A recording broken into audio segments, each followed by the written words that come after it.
Good morning, everybody.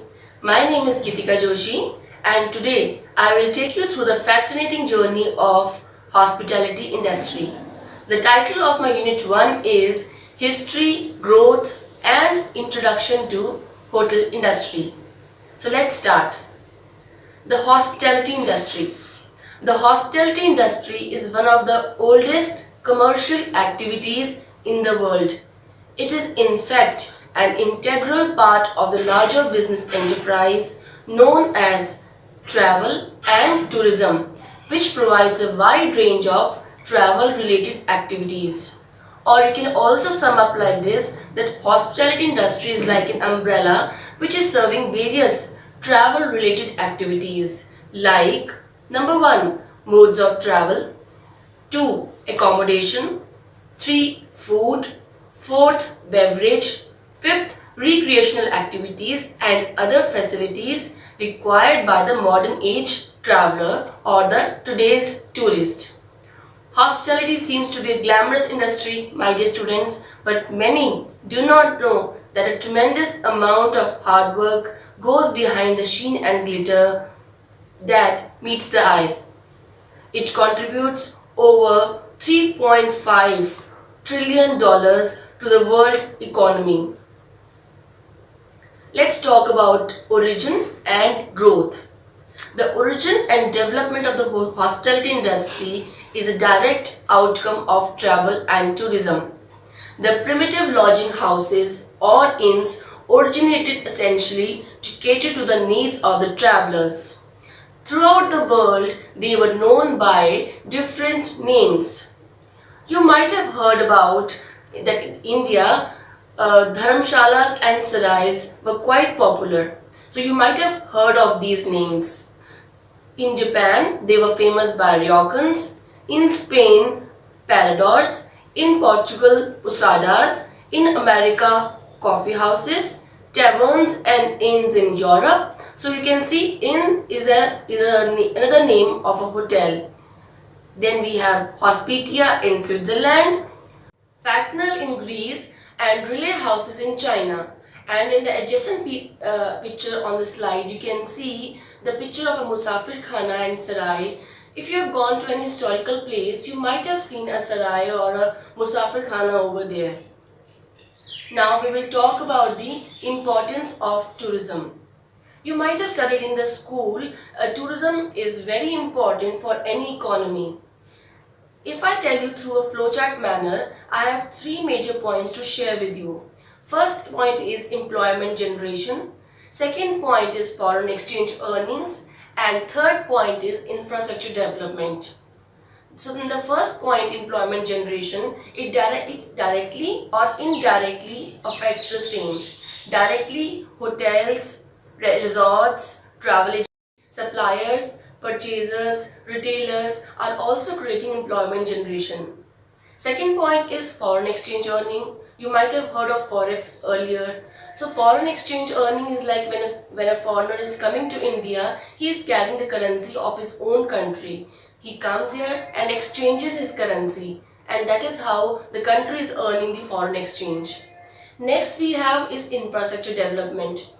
Whenever destination marketing is done or destination branding is done, the infrastructure has to be developed in advance, like transportation, accommodation, accessibility, public utilities, your telephones, all these services has to be there at any destination before a tourist actually comes over there, so that his entire stay can be memorable.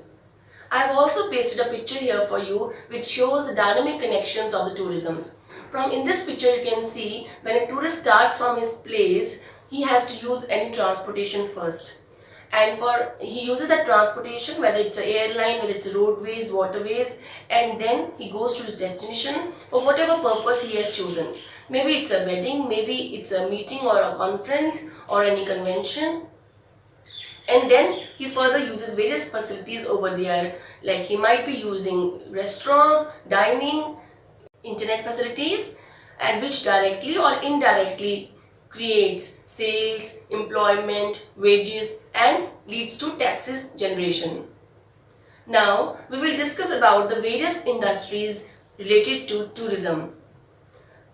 So students, understand this slide very carefully, because here I am going to tell you about the tourism industry and its various subsectors, and also indirectly you will get to know about the various placement avenues. So the first sector is accommodation, second is transportation, third is food and beverage, fourth is retail stores, and fifth is activities.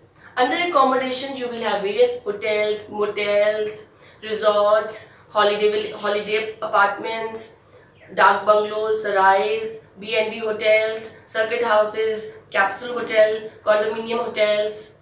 Under transportations, you will have trains, waterways, roadways, airlines, buses, cars, bikes, and so on. Under F&B, that is food and beverage, you will have restaurants, bars, pubs, your takeaways, quick service restaurants, your retail shop, kiosks.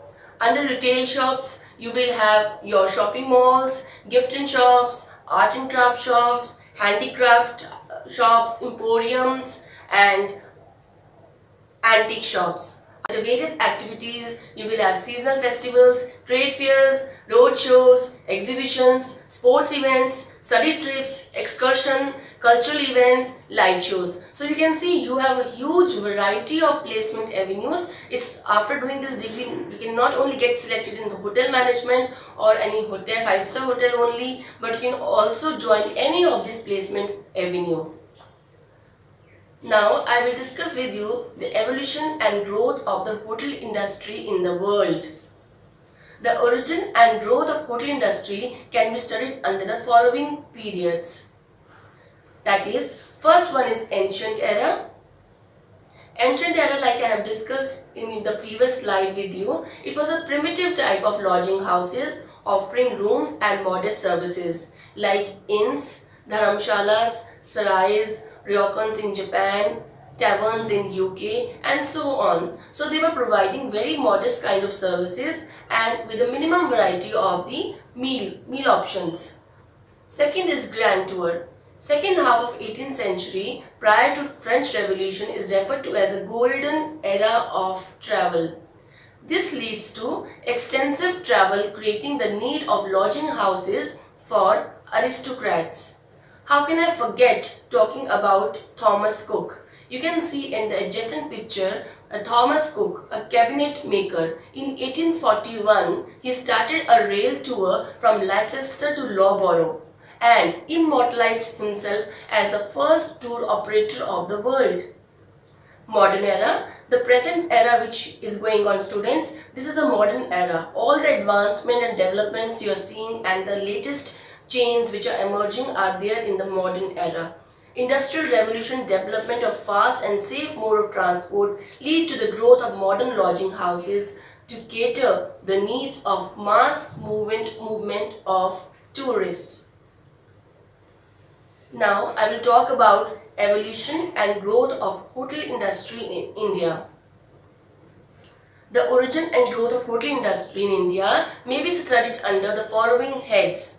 The first is ancient and medieval era, second is colonial era, and third is modern era. Though it is said that the ancient and modern era is from Indus Valley civilization to 1600 AD, but I would definitely like to mention here, students, that our hospitality is rooted in the philosophy of Atithi Devo Bhav. Means a guest which can come at any point of time without any unaccounted date is treated like a god in India. While it is not clear that when hospitality emerged as a commercial activity in ancient India, there is evidence of accommodation facilities for travelers and guests, though not as organized as we see them today. The lodging houses during those times were known as dharamshalas. Let us get to understand the meaning of the word dharamshala. Dharamshala is a Sanskrit word which means dharma is a religion and shala is a school.